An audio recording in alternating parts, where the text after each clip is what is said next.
السلام عليكم ورحمة الله وبركاته. الحمد لله رب العالمين والصلاة والسلام على أشرف الأنبياء والمرسلين نبينا محمد وعلى آله وصحبه أجمعين. أما بعد، محترم عزیز ساتھیوں، اسلامک سینٹر بدیہ ریاض سعودی عرب کی جانب سے اسلمتو فعلمی پروجیکٹ کے تحت امت کے درمیان دینی تعلیم سے آگاہی اور انہیں کتاب و سنت کے صحیح فہم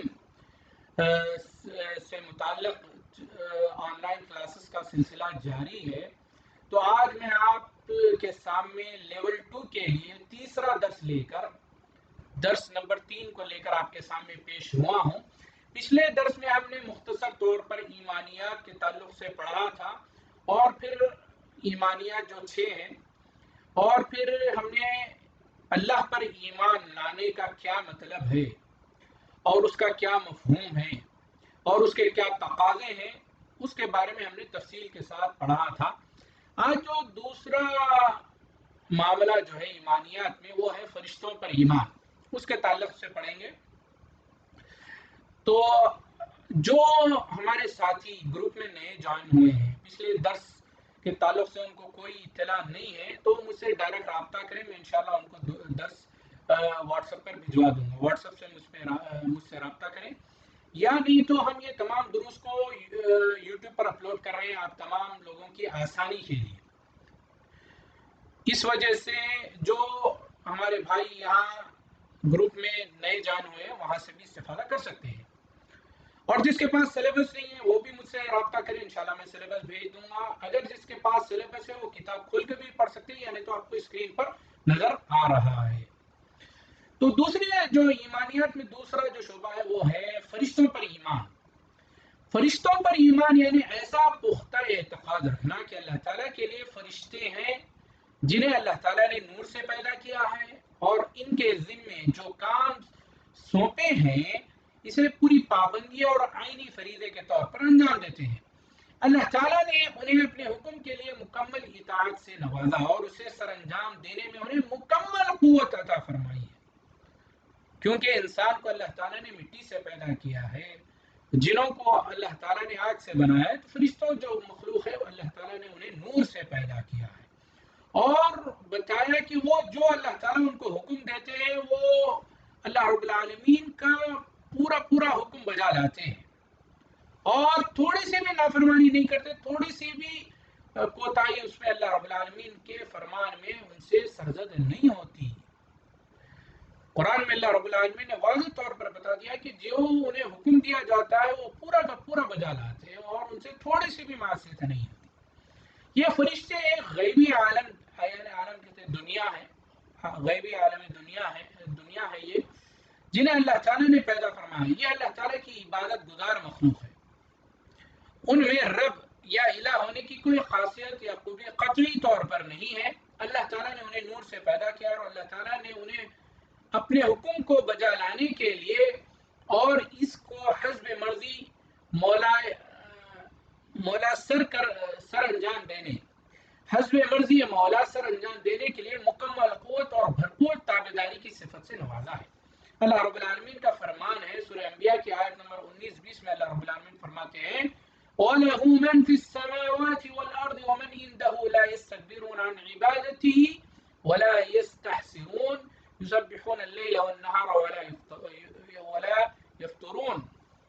آسمانوں اور زمینوں میں جو ہے اللہ ہی کا ہے، اور جو اس کے پاس ہے وہ اس کی عبادت سے نہ سرکشی کرتے ہیں اور نہ تھکتے ہیں، اور دن و رات تسبیح بیان کرتے ہیں اور ذرا سی بھی سستی نہیں کرتے۔ ان کی تعداد بہت زیادہ ہے، اللہ کے سوا کوئی ان کا احاطہ نہیں کر سکتا۔ قصہ معراج کے سلسلے میں صحیح بخاری صحیح مسلم کے اندر حضرت انس بن مالک رضی اللہ تعالیٰ عنہ سے ایک حدیث مروی ہے جو یہ بات ثابت ہے کہ آسمان میں اللہ رب العالمین کے سامنے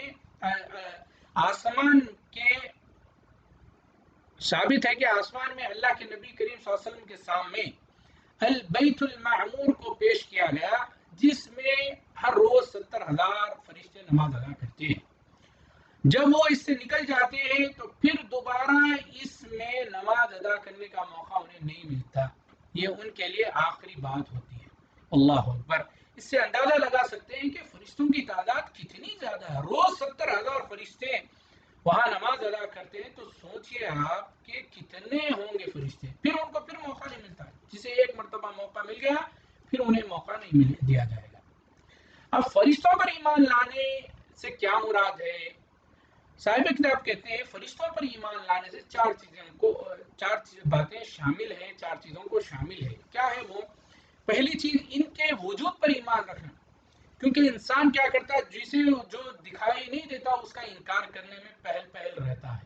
اس لیے یہ بتایا گیا کہ ایمان جو ہم ایک تصدیق، جس کا معنی ہے تصدیق کرنا، سچ ماننا، یقین کرنا، یعنی ان کے وجود پر ایمان لانا، سچ ماننا، تصدیق کرنا۔ دوسرا ہے ان میں سے جن کے نام ہمیں معلوم ہو گئے ان پر ایمان رکھنا، جیسا کہ جبریل علیہ السلام ہیں جن کا نام ہمیں معلوم ہے، اور جن کے نام معلوم نہیں ہے ان پر ہمارا ایمان مجمل ہونا چاہیے۔ ایمان مجمل کہتے ہیں ہمارا ایمان جو ہے نا اجمالی ایمان جسے کہا جاتا ہے۔ تفصیلی ایک ہوتا ہے، ایک اجمالی ہوتا ہے۔ تفصیلی ایمان جس کی تفاصیل ہمارے پاس ہے، مجمل وہ چیز ہوتی ہے جن کے بارے میں ہمارے پاس تفصیل نہ ہو، اسے مجمل کہا جاتا ہے۔ ان میں سے جن کے صفات کا علم ہمیں حاصل ہو گیا ہو، ان کی صفات پر ایمان رکھنا، جیسا کہ جبریل علیہ السلام کی صفت نبی کریم صلی اللہ علیہ وسلم نے ہمیں خبر دی ہے کہ بے شک آپ صلی اللہ علیہ وسلم نے جبریل علیہ السلام کو دیکھا ہے، اس صفت پر جس صفت پر اللہ تعالیٰ نے انہیں پیدا کیا ہے۔ یہ ان کے 600 پر تھے جو پورے افق کو گھیرے ہوئے تھے، افق کہتے ہیں آسمان۔ اور یہ بھی حقیقت ہے کہ اللہ تعالیٰ کے حکم سے فرشتے انسان کی شکل اختیار کر لیتا ہے، جیسا کہ جبریل علیہ السلام کے لیے ہوا جب انہیں اللہ تعالیٰ نے مریم علیہ السلام کے پاس بھیجا تو مکمل انسانی شکل میں ان کے پاس نمودار ہوئے۔ اس طرح ایک مرتبہ نبی کریم صلی اللہ علیہ وسلم کے پاس آئے جب وہ اپنے صحابہ رضوان اللہ تعالی علیہم اجمعین کے درمیان بیٹھے ہوئے تھے، تو جبریل علیہ السلام نہایت ہی صاف و شفاف کپڑے میں اور نہایت کالے خوشنما سر کے بالوں کے ساتھ وارد ہوئے، جن پر سفر کی کوئی علامت نہیں پائی جاتی تھی اور نہ صحابہ میں کوئی ان کو پہچانتا تھا۔ یہ تفصیل کے ساتھ صحیح مسلم میں ہم پڑھ چکے ہیں، اوپر حدیث گزر چکی ہے۔ اس طرح سے وہ فرشتے جنہیں اللہ تعالیٰ نے ابراہیم علیہ السلام اور لوط علیہ السلام کی طرف بھیجا، وہ بھی انسان کی صورت میں تھے۔ چوتھی بات یہ ہے کہ ان فرشتوں کے وہ اعمال جن کا ہمیں علم ہے، اس پر بھی ایمان رکھنا ضروری ہے، جو یہ بحکم الہی انجام دیتے رہتے ہیں، جیسا کہ اللہ کی تسبیح و تحلیل شب و روز بغیر کسی سستی اور کاہلی کے کرتے رہتے ہیں۔ اور کچھ فرشتوں کے اعمال مخصوص ہیں، جیسا کہ جبریل علیہ السلام یہ اللہ کی طرف سے وحی پر مامور ہے، اللہ تعالیٰ انہیں وحی دے کر اپنے نبیوں اور رسولوں کی طرف بھیجتے ہیں۔ اور میکائیل علیہ السلام اللہ کی طرف سے بارش اور نباتات کے امور پر مامور ہے۔ اسی طریقے سے اسرافیل علیہ السلام سور پھونکنے پر مامور ہے۔ پہلا سور قیامت برپا ہونے کے لیے، جبکہ بحکم الہی پھونکیں گے تو سب مر جائیں گے، دوسرا سور جب پھونکا جائے گا تو سب قبروں سے اٹھ کھڑے ہو جائیں گے۔ اور مالک جو وہ فرشتہ ہے جو جہنم پر مامور ہے، اسے قاضی النار بھی کہا جاتا ہے، کہتے ہیں جو داروغہ کہا جاتا ہے، جسے عام زبان میں جہنم کا داروغہ۔ یہ بھی ان کے بارے میں بھی ہم کو بتایا گیا ہے، قرآن میں ذکر ہے، جہنمی ان کو پکاریں گے یا مالک، اس طریقے سے کہہ کر۔ اس طرح وہ فرشتے جو مادر رحم یعنی بچہ دانی میں جنین، جو بچہ مادر رحم میں ہوتا ہے، ماں کے پیٹ میں ہوتا ہے، اس کے اوپر مامور ہے۔ جب انسان اپنی ماں کے پیٹ میں 4 مہینے مکمل کر لیتا ہے تو اس کے پاس اللہ تعالیٰ اپنا فرشتہ بھیجتا ہے اور اسے حکم دیتا ہے کہ اس کی روزی اور اس کی موت اور اس کا عمل، اس کی نیک بخت یا بدبخت ہونے کو لکھ دو۔ اسی طرح ایسے فرشتے جو بنی آدم کی حفاظت پر مامور ہیں، جب آپ آیت الکرسی پڑھتے ہیں، سورہ بقرہ کی آخری 2 آیتیں پڑھتے ہیں، تو حدیث میں ذکر کیا گیا ہے کہ آپ کی حفاظت کے لیے فرشتے مامور ہوتے ہیں۔ تو ایسے فرشتے جو بنی آدم کی حفاظت پر مامور ہوتے ہیں، اور ایسے بھی فرشتے جو بنی آدم کے اعمال کی حفاظت کرتے ہیں اور ہر شخص کے عمل کو لکھتے ہیں، کرام کاتبین جسے کہا جاتا ہے۔ ایک فرشتہ اس کے دائیں طرف ہوتا ہے اور دوسرا اس کے بائیں طرف ہوتا ہے۔